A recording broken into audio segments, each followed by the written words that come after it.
You've turned their pages, now hear their voices. Today we have Bobby Nash. Hi, Bobby. Hello, thank you so much for having me. You're very welcome. I just have to let all you listeners know that Bobby is our first comic Woohoo. author. Yes, comic books is where I got my start. I did a little writing and stuff in high school and stuff that was published locally, but my first like professional published thing was a comic book. And I did comics off and on. I still do comics off and on whenever I can. And I did a I did a comic strip where I wrote and drew it that ran for 12 years for a kids magazine when I was younger. So yeah, lots. I have much love for comic books. How many comic books do you have out? Oh Lord, it's got to be at least around 100 over the years. I don't have an exact number in front of me, but it's a lot. I did a lot, and I still do them. Like I said, I still do comics. I have several that are written and the publisher has them, and I'm usually out of the loop at that point, while art's being done. So, but yeah, they're fun. I do, and comics are cool because you get to, like, when you write a novel, as the writer, you're painting the entire picture. When you do comics, you're working with people, and there's a nice collaborative feel because I'll write something and I see it in my head one particular way, and I'm writing. I write because most of what you write in a comic script is not something the public reads. It's instructions or info for your artist. So like when you're writing a when you're what the audience sees is, ooh, there's a shadowy character looking around the corner. Who could it be, and what are they up to? And you know what I'm writing is, hey, artist, Dr. X is hiding around the corner. We don't need to know who he is yet, but the artist needs to know the detail. I'm not teasing them the way I would an audience. So most of what I write is for the artists, and then they interpret what you write in the artwork. So when I get the artwork back, it is almost never what I'm thinking in my head, but it's better. They have added layers to it because they're thinking in terms of art. So, and they're figuring out how to take a snapshot of the scene you're writing. So if I write a scene that takes place in a busy, crowded office, I can just say, "Hey, it's a busy, crowded office."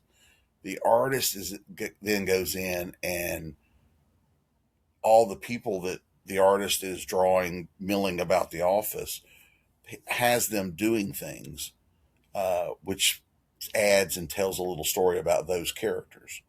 But I'm not like handpicked unless it's important to the story. I'm not saying, one person is drinking coffee, one person is typing, one.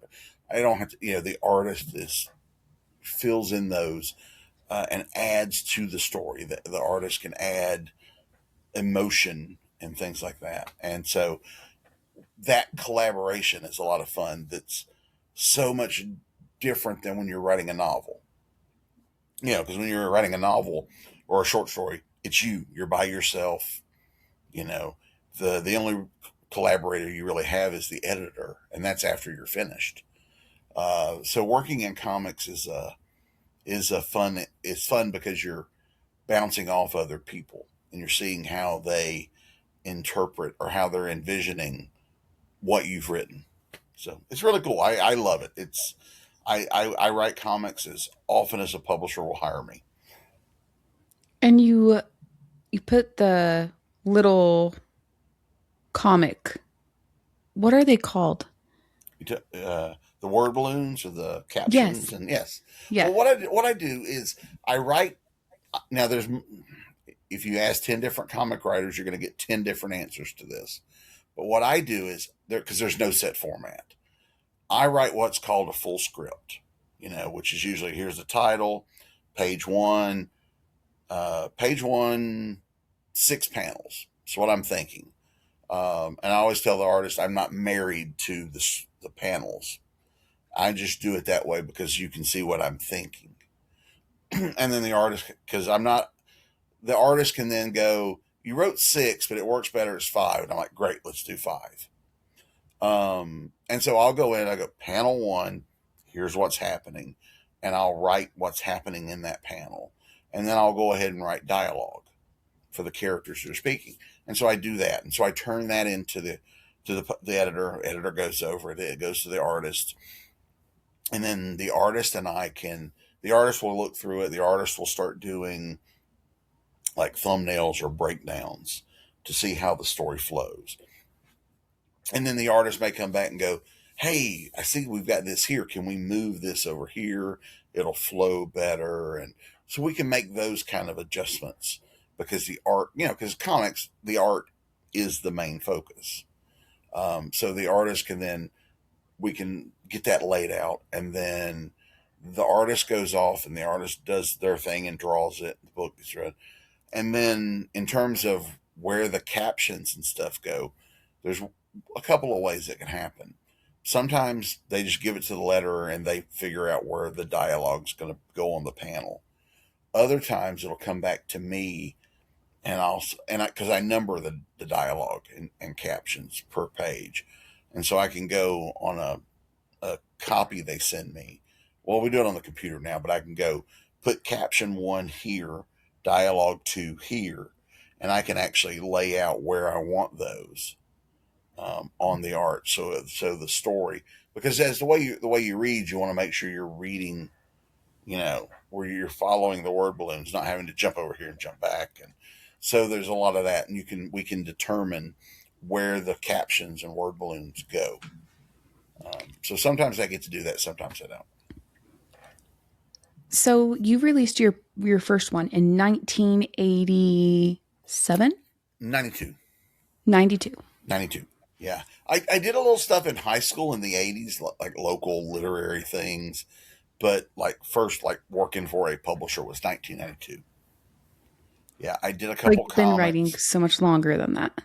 Oh, yeah. Yeah. I started writing, God, I was probably in middle school, Wow. sixth or seventh grade. The bug hit me. I don't know. It came out of the blue. Because before that, my dream was I'm going to be a scientist. And then I realized that math is involved. And so science and Oh I yeah. broke up. And, yeah, science kicked me to the curb quickly. And so I don't remember what inciting incident made me go, I'm going to write and draw comic books. But it hit me one day. That's what I want to do. Maybe it was a And Spider-Man. it could have been. It could have been. Yeah, Spider Man was my intro to the comic book world. When I used to come home from school, Spider Man would be the old '60s show. They would be showing reruns of it, and I would come home from school and have my snack and watch Spider Man, and then my mother would go outside, and so she would kick me out into the backyard to play, and so I had just watched Spider Man, so I would go out and play Spider Man. And so, yes, my mother used to love telling people, I don't know, it's the strangest thing. He runs around the backyard going, psh, psh, psh, psh. But yeah, but Spider Man was also my introduction to comic books. We were in a department store. I was maybe seven, eight, somewhere in that age range. And they used to bag over like extra comics. It's not like now where they kind of print to order. They used to have huge print runs and they would end up with a lot of extras that didn't sell or didn't go to bookstores or whatever. So they would do these things where they would package three comics in a plastic bag and sell them. And we were in the checkout aisle and they were hanging there. And there were two Spider-Man books in it because you never could see the middle one. And I begged my mother for these books because I didn't know Spider-Man comic books existed until that moment. And surprisingly she got them for me because my mom was not a fan of me reading comic books. And Why? I I have no idea. She just did not like comic books. She didn't really like comic books until I started making money writing them. then she kind of eased off on that a little. But yeah, she did not like me reading comic books, and but I get this home and I rip it open, and there's three consecutive issues of Spider-Man. It was issues 192, 193, and 194, and I just devoured them and started going, "Ooh, I want to draw Spider-Man," and I started writing and drawing my own, comics at that point based on, they were very rudimentary and very much based on what I had already read. Like there wasn't a lot of new storytelling. I was just kind of regurgitating what I had already seen. But that was kind of my first taste of creating, even though I didn't realize that's what I was doing. So yeah, so but that's where the love affair with comic books started for me. So this is going to sound, maybe it's an inappropriate question. I'm not, I mean, not like inappropriate in that way, but back then you didn't have to worry about AI, right? No, no, It yeah, wasn't a thing. there weren't even computers. I'm that old. No. Yeah, back when I was a kid, computers. If you saw a computer on TV, they had the big computer banks and the spinning. So yeah, in the '70s, I didn't have to worry about any of that. There was no internet. There was no. What I knew was what I had in front of me. So I knew these three comic books, and I knew the cartoon on TV, and really that was it. That was all I knew about Spider-Man. And yeah, so it was just, but it was fun. You would take just blank paper and fold it in half, and you got 4 pages, and you would write and draw your own comics. Just hours of fun, just laying around in the floor, doodling. And so yeah, I enjoyed the process so much that like I said, all these years, 40 some odd years, almost 50. Yeah, whew, yeah, 40 some odd years later, I'm still doing a similar version of that. I just don't lay in the floor and do it as much anymore. Please educate me on this because I don't know a lot about comic books. Do you ever have to worry about AI being used to make art for your comic books? Yeah, it happens. um, I had an exam. I had a book come out last year, a novel. I wrote a novel, and the publisher hired an artist, and I know this artist. I know this artist can draw, but the artist did an AI cover, and it was an issue. But that artist is also drawing a comic that I wrote, and I had to go to the publisher and it's like, please make him draw this.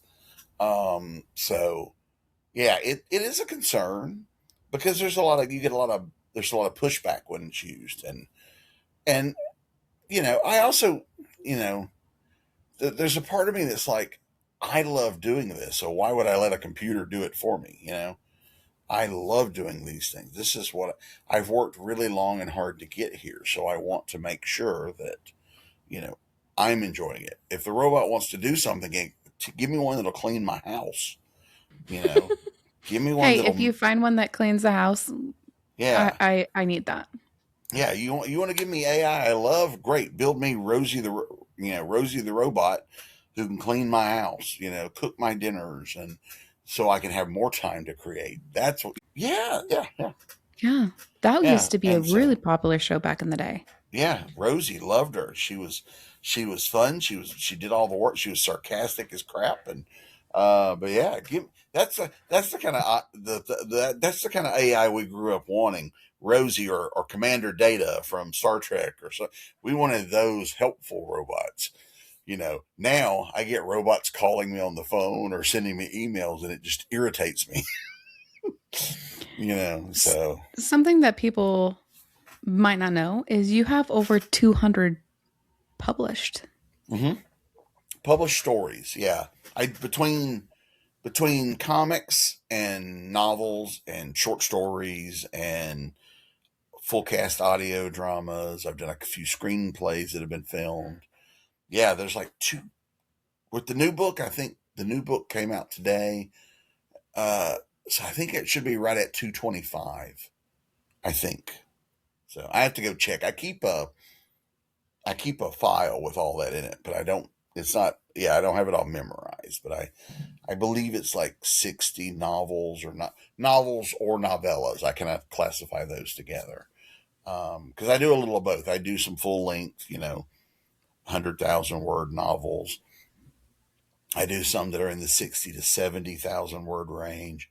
And then I do novellas, which are in 30 to 40,000 range, depending on the publisher and what they're doing. Or when I started doing Ben Books, which is my publishing company, to make it less expensive and to, I figured, excuse me, less expensive was a good way to get people who had never heard of me to try my books. So I would do, actually, I have some here.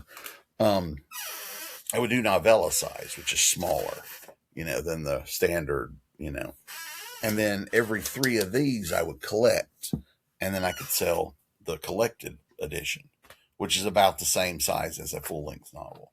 So I started doing that. I still do some of those, but I'm tapering it off a little because prices have gone up on paper, so it's not so much as cheap anymore. So it's just it's harder to sell a little novella for $10 as it was selling them at 7. So, but you try those things to get people's attention and get people to try your work.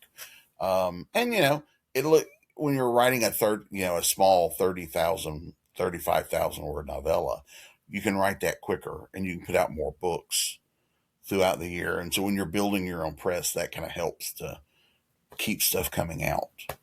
So yeah, I write a lot. It's I'm here in the office every day for a certain number.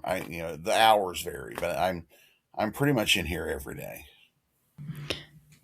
Are you also available on Kindle Unlimited? I I know a lot am. of people are going towards that because you can download so much more Hmm. books. I mean, um, just if you're a fast reader and you go through so many books, it is so hard to keep up with that because you're right, books have went up. They're more expensive, Hmm. um, which they're worth it. But then when you go through them so much, or you have like the 1 o'clock itch to write or to read a different genre, it's easier that way. Yeah. So I'm glad you have some available on KU too. Yeah. All of the stuff that I publish myself through Ben Books is on Kindle Unlimited. Some of the stuff I do with other publishers is also on Kindle Unlimited. So yeah, if you search me, there's a lot on of mine on Kindle Unlimited you can read, and I use that as a promotion tool as well when I do book signings or conventions, and I'm talking to people because when you're there, you're selling the paper and hardcover and but I always tell them there are ebooks available. It's also on KU. Some of the books have audio, so I try to let people know if you prefer reading ebooks, that's we have that option for you. And so yeah, so every once in a while, and I get a lot of people go, "Oh, I do have KU."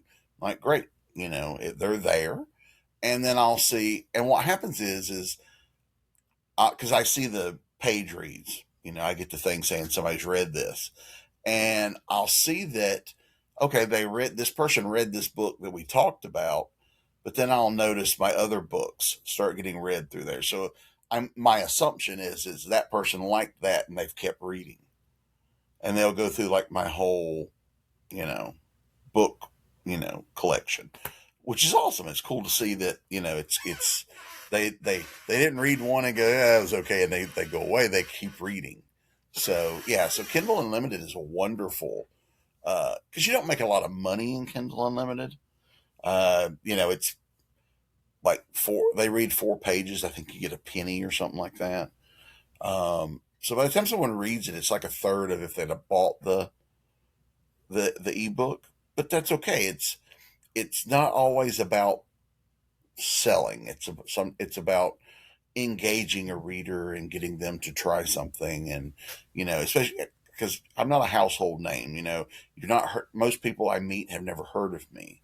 So it gives them a way to sample without spending a lot of money. And then sometimes, if they read it in KU and really like it, they may go, I would like to get an autographed copy.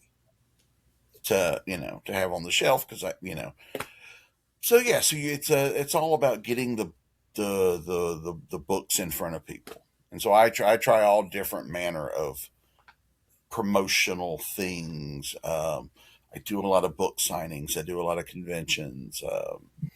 I do a lot of podcasts. I do a lot of outreach, libraries and bookstores, and just anywhere that'll have me really, and just to get out and just put it in front of people. It's a very exhausting job at times. I can. You're trying to sell yourself, Hmm. basically in your words. And Kindle Unlimited is perfect for that too. Like there's been times I have book one, two, three, and I'll read them within days, the whole Hmm. entire thing, and I don't have book four or five. So I'm like, I'm just gonna go to KU because it's 2 o'clock in the morning and no Hmm. bookstores open at 2 o'clock in the morning. So and once you get the author that you like, it is so hard not to binge read everything they've ever Hmm. written. Yeah, I if I pick up a book and fall in love with it, I am it's assured that I'm going to at least try the next one. And you know, then it becomes, oh, I like this author. Something new comes out. I don't even when I the authors that I love when they put a new book out, I don't even care what like I don't go looking what's it about. I just like, oh, new book by so and so, and I'll pick it up and read it. And yeah, it's all about that connection when you find an author whose work you love. It's like visiting an old friend every time a new book comes out. And so I try It to really is. because I love that for me as a reader, I try to build that as a writer as well, uh, making connections with people and, you know, uh, putting forward, being friendly and polite and, interacting with people. And uh, I find that is, I don't know what you learn by watching people. And so I would pick up tricks from seeing how other people interacted with their fan base or with other readers or other creators. And I would see the people that I admired at conventions or whatever, and I would go, "Ooh, what are they doing that makes me like them?" And I would kind of look and say, "Oh, that's how you need to act and treat people." And so, because you're professionals, you go with a professional attitude, but you also have to, you have to engage. And I had to teach myself because I was very shy when I started. So I had to teach, like, yeah, like Bobby in 1992 couldn't, if such things as we're doing now existed, I couldn't have done it. Um, the first time I was put on a panel at a convention, I nearly had a panic attack because, oh my God, there's 100 people out here staring at me. So I had to teach myself how to be more outgoing and engaging and talk about people. But someone gave me the greatest advice about that. Was like, you have to realize when you're at an event and you're standing behind your table with your books, the books and table are the icebreaker. You don't need to come up with one. Someone walked up to your table because they're interested in books. Now you have a common frame of reference and you can talk to people about books. You don't have to go, you're not cold talk. You're not just walking up to a stranger and just blah, blah, blah, blah, blah. That's the great icebreaker. And that helped me start getting used to talking to people, to strangers. And yeah, I've been doing this a while. So I've, now it's second nature. I just blab. Now people where it used to be people were like, man, I wish he'd talk more. Now they probably wish I'd shut up more. So That's not fair. No, it's great. You actually have a book released today. I do. Yes, yes. I have a novel that just today on August 1st just came out. I'll hold up a cover if you don't mind. This is the first. The character that's in here is a deputy U.S. Marshal, and he has appeared as a secondary character in a couple of my other novels. And sometimes you'll create a character and they won't go away. Like they keep reminding you they're there. That happened with you can see the cover there, the Sheriff Myers. Sheriff Myers was the secondary character in my first novel, Evil Ways. He was the sheriff of the town. He's not the main character.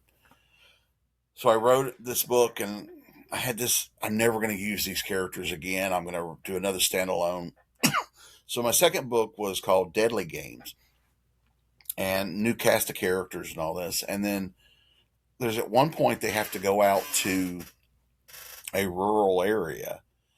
Excuse me. And so I was like, hey, I created this town in Evil Ways. I'll just reuse the town. And so, but I no, I won't use any of the characters. I'll just use the town. And so as I'm writing the book, this little voice in my head kept going, this would be the place where you call the cops. And so Sheriff Myers ended up appearing in that book. And then just ever so often would remind me that he was there. And then when the idea for In the Wind, which was his first book, came, the character basically goes, "Oh, that's my story," and I am currently working on book 4 now. So, and that's what happened with Teague, the deputy U.S. Marshal who headlines Nowhere to Run. He appeared in Evil Intent and in the Wind, the first Sheriff Myers book, as a secondary character.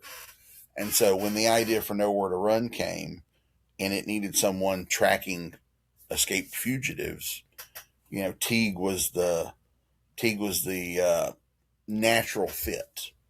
So yeah, so he took over, and I'm currently plotting book 2 now that book 1 is out. And so yeah, hopefully he'll continue to inspire me to write new stories with him. So that's the hope.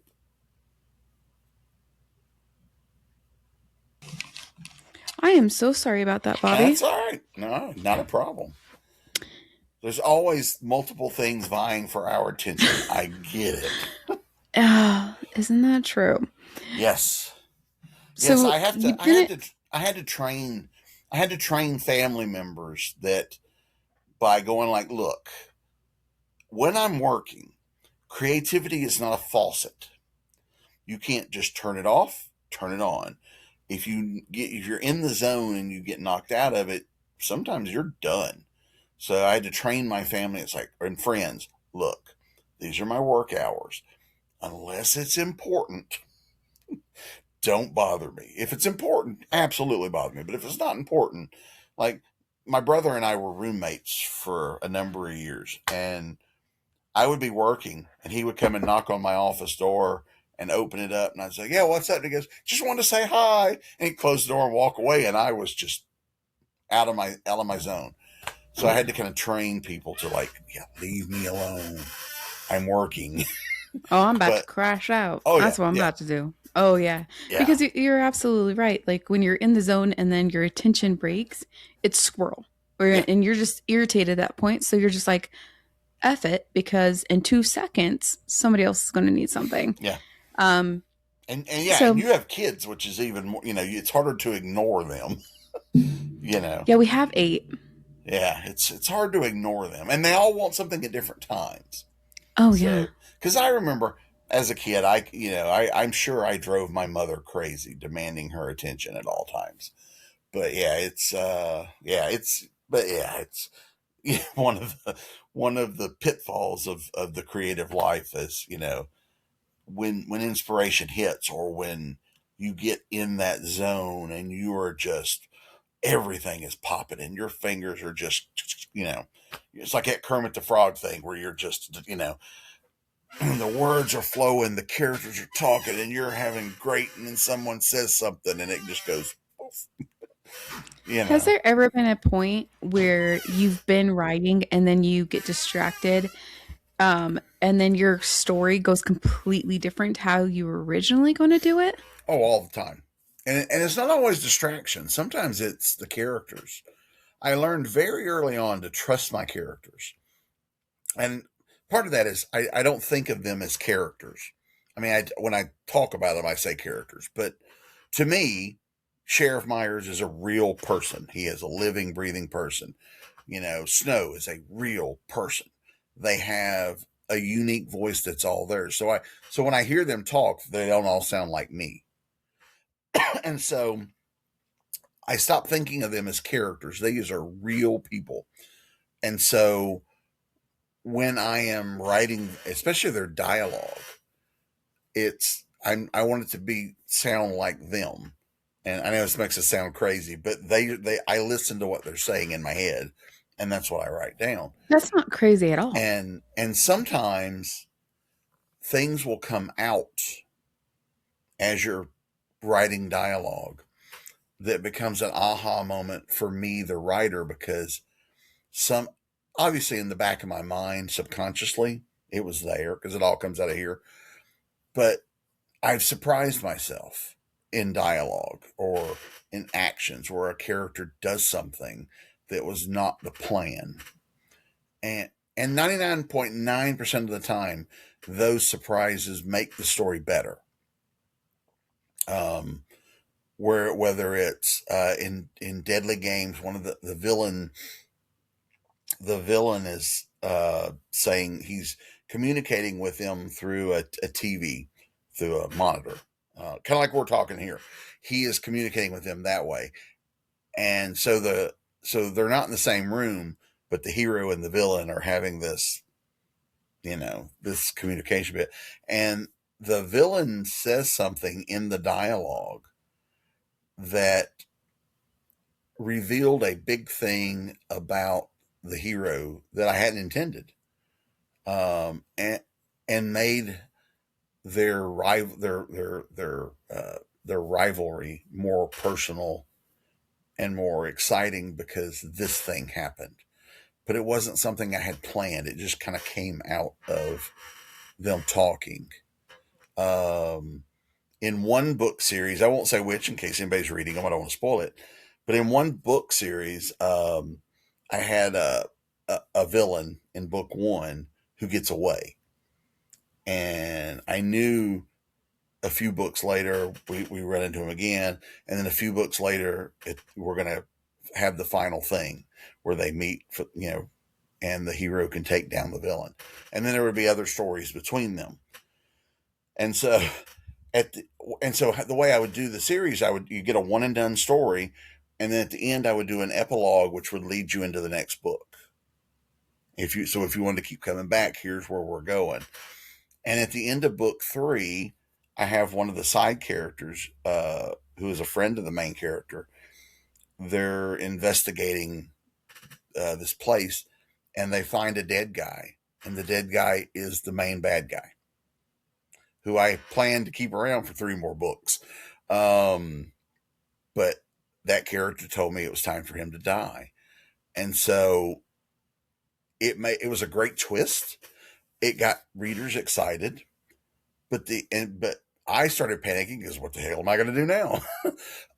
But what happened was the bad guy had a sidekick or person in his employ that wasn't doing a lot but was there. And I realized at that point that person could step into the main bad guy role for the rest of the series and was a better villain than the guy we killed. And is also responsible for the guy being killed. And so it became a better story because of that, but it wasn't a plan. And I hate telling this story because people are always going like, "Oh, that was such a great twist! You surprised me," and I was like, "It surprised me too." But Do I yeah, need to take that out for spoilers? do what? Should I take that out for spoilers? No, no, that's why I didn't say which book it was. So we're good. Oh, We're good. good. Okay. Yeah. So, but yeah, but it's the things like that happen where the characters will say, "No, no, I'm the real villain," or "No, no, did you know I did this?" And that's where trusting the characters have come into play.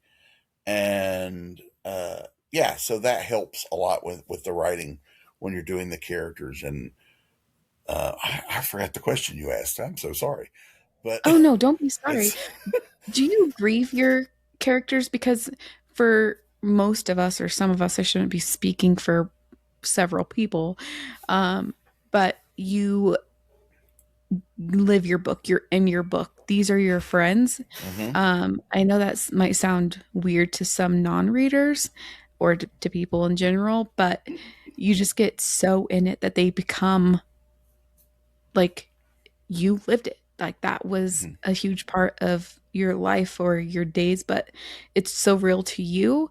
So do you spend a lot of time grieving, or is it just like, okay, well, that's where we are, now move on? There's a little bit of grief because, like I said, they're real people to me. I mean, even the bad guys, even when you kill a bad guy, you've gotten to know. And I try to make it so not like my villains are not like 100% evil. They may have some redeeming qualities, or same with the good guys may have some moments where they're doing less than honorable things. So they're real people to me. So yeah, I do often feel bad when I have to kill one of them.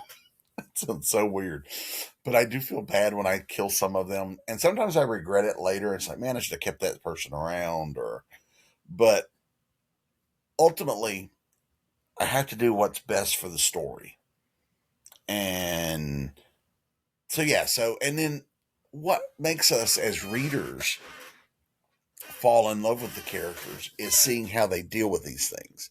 So like, yes, you don't want anything to happen to your favorite character, but if you do, if I don't put them in danger, then there's no reason for you to care about them. They become very boring.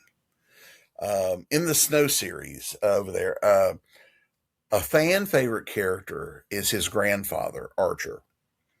And I was getting all kind of mail about Archer. Don't let anything happen to Archer. You know, we love Archer. If any, you know, if Archer dies, we revolt. That kind of thing.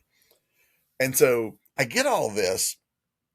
So of course, this being the sadistic author that I am, the very next book, Archer is in deadly danger like 6 times.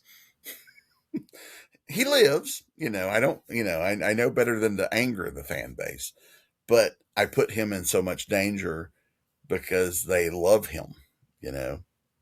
So you know, it's that's how you know you've created a character. That's how you know the writer loves the character because they put them through hell. We if we don't care enough about the character, they tend to be pretty safe. But if we put them in, we drop them into these deadly situations and see how they come out of it because we love them. And that there, if you're doing it right, there's character growth. You know, they've learned something. They come out stronger than they went in, or you know, yes, I tore the main character's heart out, but we're going to make them better, but because they're going to learn something. And so, yeah, when you see us putting your favorite character through that, know that means we love that character. If we didn't love them, we wouldn't expend that much energy on making their lives miserable.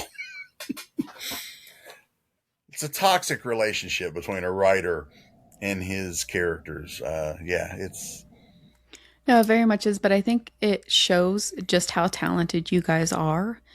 Um, when you make us feel the emotion that you're mhm. feeling or that you have pictured in your head, however you write, right?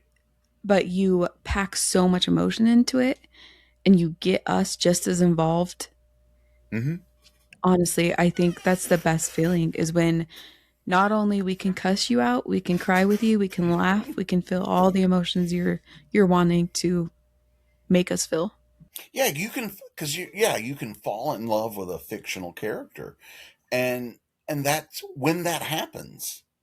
That is an incredible thing. Like, because when I'm writing this stuff, I'm just telling the story, and I hope people like the characters. But like what often happens is it's not the character that I expected. Like I was not expecting Archer to be as excuse me, as important to fans as the main character. But there's something about the way he's the grandfather, but he's a gruff grandfather, but he's a loving grandfather. But he's the and there was something about that character that the people reading the book latched onto that was not something I intended. Like I didn't go in going, Archer's going to be the breakout character. Because when you think that, that'll be the last character that will be the breakout character, is the one you're trying to make be the breakout character. I don't know why, but that's just how it works. Once you put the book out into the world, you lose some ownership of it. It becomes the property of the readers. And the readers bring, excuse me, readers bring their own emotions, their own baggage, their own outlook to what they read. And so sometimes if you're reading a book, you pick a character because they speak to you. And I don't know who that is when I'm writing it. So if something speaks to an audience member that way, then that's it's great, but it's also not something I plan, if that makes sense. The readers are bringing a lot to it. And when writing things like thrillers and horror, that's wonderful because I can write a scene that's kind of disturbing, but when it goes to the reader is bringing, like if I mention a murder scene, I don't have to get gory in the book. I can give just enough that the reader fills in the details with their imagination or with their experience. If it's someone that watches a lot of horror movies, they've got an idea of what horror looks like. And so the writer, the audience is adding to the story. And that's wonderful when that happens. And so sometimes I get credit for things where, which is really the reader doing it. So yeah, but yes, but yes, like I said, because they're to me they're real people. Yes, sometimes I do grieve them, or I do regret. Oh, I cut his arm off. Man, I kind of regret that later. But it was important to the story. I feel bad for you, but then it's like, what can I do to then? What do I do next? That's where the character stuff comes from. How does that character deal with this problem or this situation? And that's where your character moments come in, trusting the characters because they will tell you how they are going to be, how they're going to act, how they're going to respond to different things.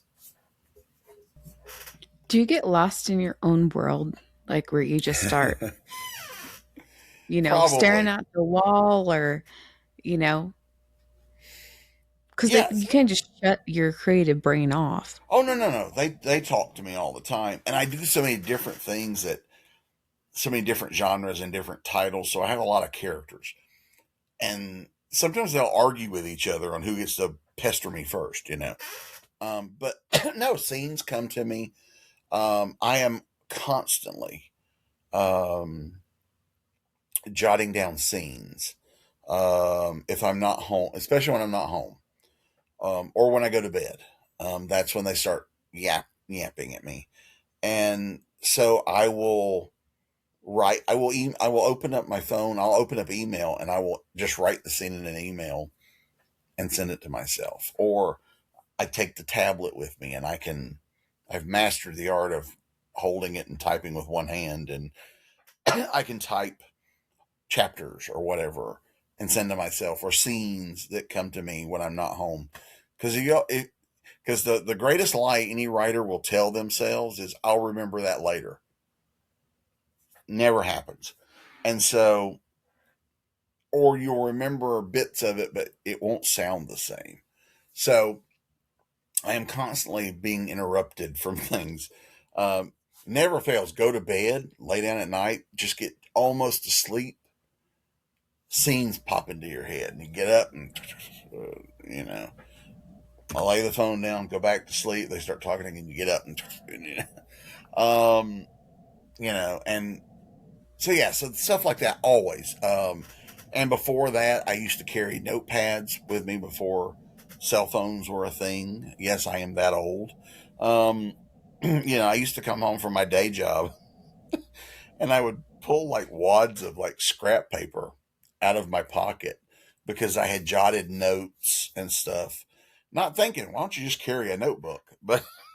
but I would just scribble on whatever scrap piece of paper was laying around, shove it in my pocket. And so, yeah, so you do whatever, you listen to them when they talk. And I think sometimes because of the hell I put them through, they wait until those inopportune moments to talk to me as their revenge for all I put them through.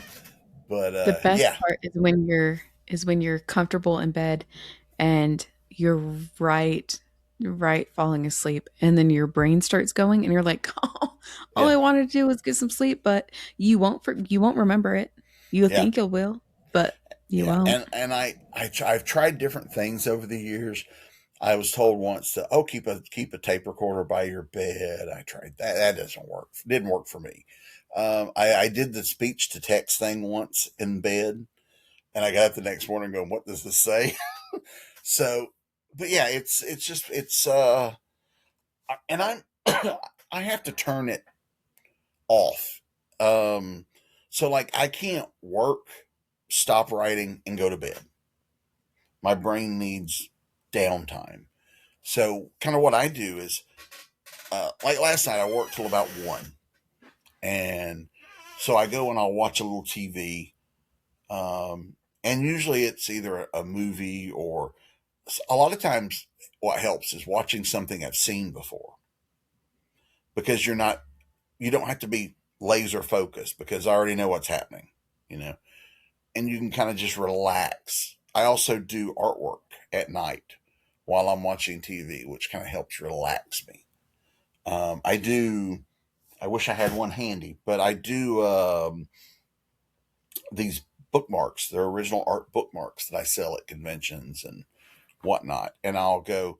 So I jokingly tell people at conventions, it's like I spend my days murdering people, and then at night I draw cutesy little cartoon characters to get the murder out of my head. But I find it relaxing, and so it relaxes me between watching TV and doing that for a couple hours before I go to bed. So I can go to bed, and sometimes that turns off the the characters, running pitching story ideas to me, so I can at least get a little sleep.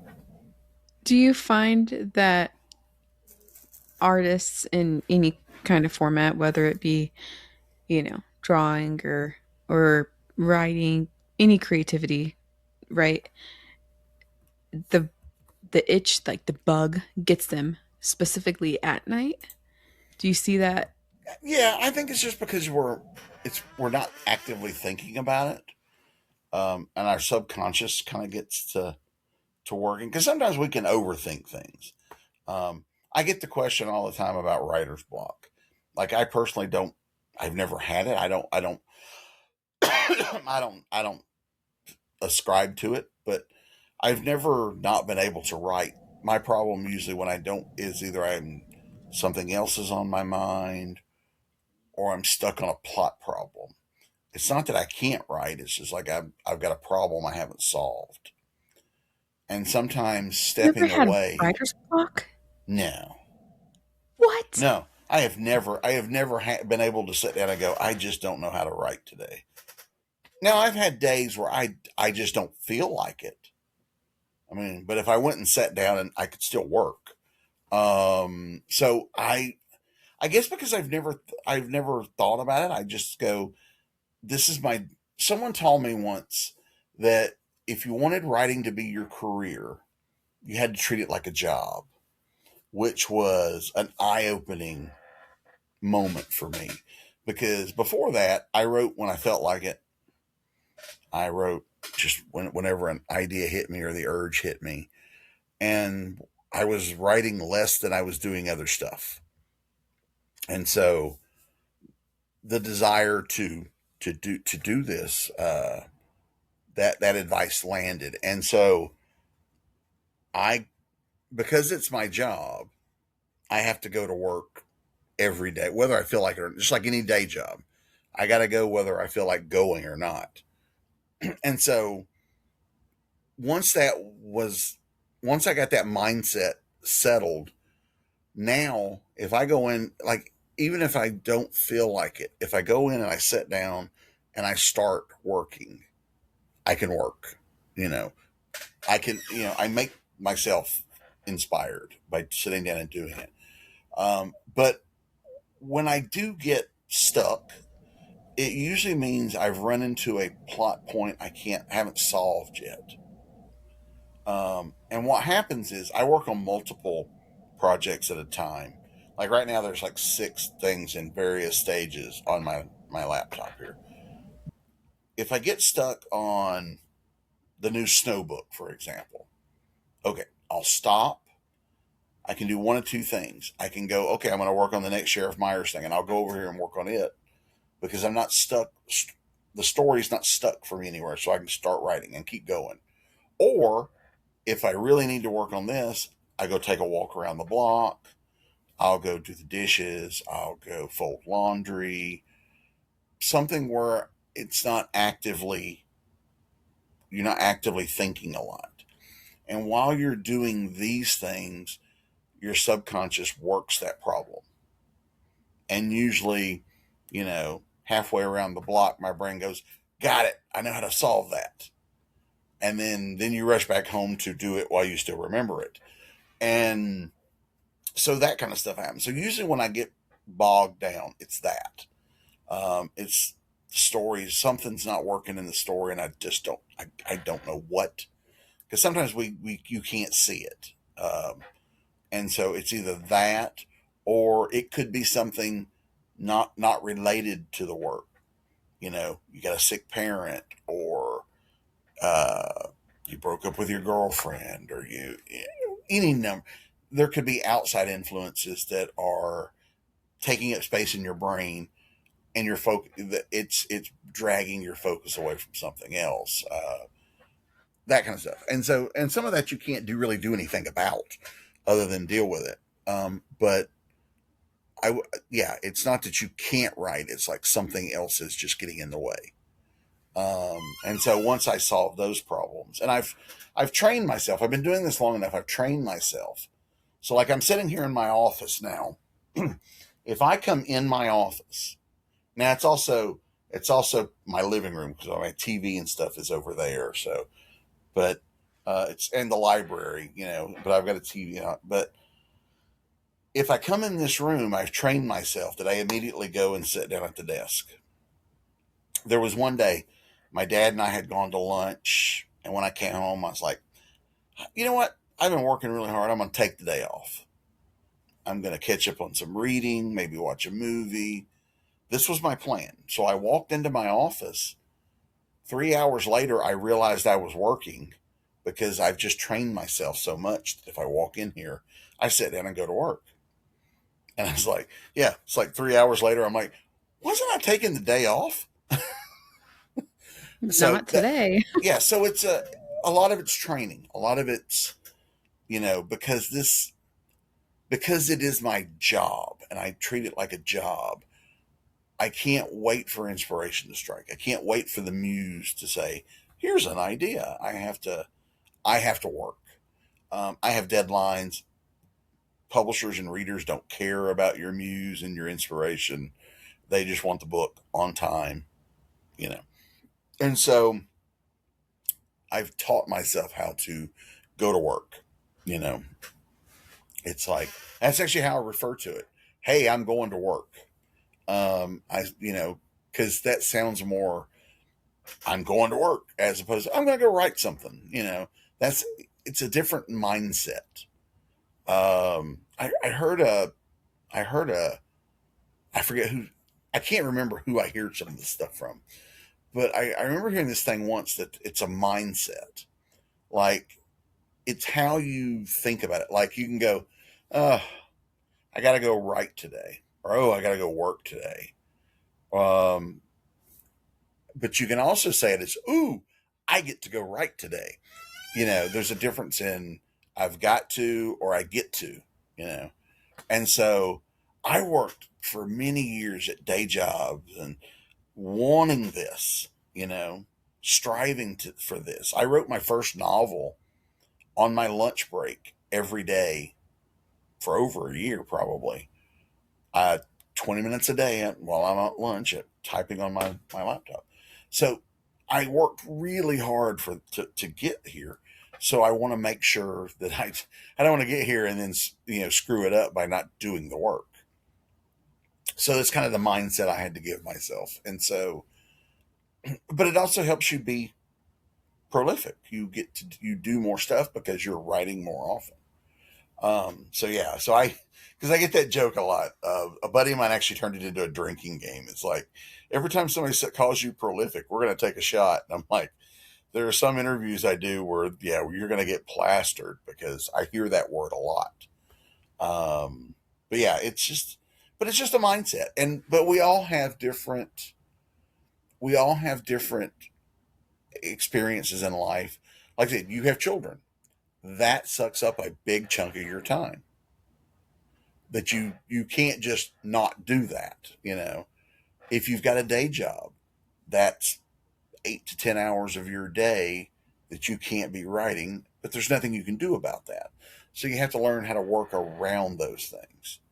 And it's not always easy, but you can, even short progress. Like I said, 20 minutes a day to write my first novel. Short progress is still progress. And so once you figure out what works best for you, and all of us are different. All of us have, like I said, we have different lives, different things vying for our attention. We all also have different goals. Not every writer wants to do this as a career. I have several writer friends. It's a hobby. They do it when they feel like it. If nobody reads it, they're fine. They enjoyed the process. And there's nothing wrong with that. So once you determine kind of where you want your to go, what you want your career to be, then you can plan accordingly. I wanted it to be my job, so that's what it became. Uh, so that was a long-winded answer. So No, I'm absolutely here for it, Bobby. Is there a way, or is there anywhere that readers can, or anybody can go and buy autograph copies from you? sure, yeah, I have them. Oh, I do a lot of events, so I have books. Excuse me, at home. Uh, I had a store that's messed up, so I've got to get it fixed. But if you just email me through social media or my website, I can sell you. If I've got a copy, I can sign it and sell it. If you buy something directly from me, as a bonus, what I do is I I talked about drawing the bookmarks earlier. I draw envelope art. If you go to bobbynash.com and look under the art tab, you'll see some of them. And what I'll do is I'll draw like some comic book character on the envelope or the box that I'm sending it in, telling the post office, "Don't bend this package." It's fun. I started doing it just for fun, and now it's kind of become a thing. So now I kind of have to do it, but it's still fun. I love the artwork. I love the process of doing it, and so that's a nice little bonus. And the bonus for me, I thought the people at the post office would hate it because basically it's saying, "Don't tear this box up. Don't tear," because we've all gotten mail that's. Um, And so I thought they would hate it. But actually, now when I go in to mail something, they call people from the back to come up and see what I've done. So yeah, That is so awesome. so the ladies at my local post office are awesome, and they're like, "Oh, what have you drawn?" And it's, so it's become a thing, and I do those, and it's also a promotional thing. Surprisingly, it was not intended that way, but what I do is I take photos of the art. You know, hey, I'm putting a new. I'm about to mail off a book to a customer, and so here's the envelope art. And so then I can say like, hey, if you want your own envelope art, email me and I'll sell you a book. That kind of thing. So I can share the art, and I love doing the art. It's fun. It's like I said, it's relaxing. Gets some of the murder out of my out of my head. But yeah, so I do stuff like that. I can sell stuff. We did a for the new book. We did a Kickstarter launch a couple weeks ago. It's over, but we did that, and I threw some art in that and drew on all their boxes, which you can see and on the site. And but yeah, so yeah, if I've got it, and if if I don't have it, I can order it and then get it, sign it, and send it. And I usually throw some swag in there with it. I got a few things that I giveaways I do just as a bonus because you bought it from me. So yeah, but yeah, you can email me through my website, or if you see me on social media, send me a message and I'll tell you how what I've got, and I can how to pay for it, and it's the same price. It's whatever cover price is plus shipping. So yeah, Well, thank you so much for joining us today, Bobby. my You guys need to pleasure. go check out the comics, the thrillers, the horror books. So many different genres to pick from. And I really appreciate you taking the time out of your day to be here. Oh, my pleasure. This was a lot of fun. I have had a blast being here. Well, thank you so much, Bobby.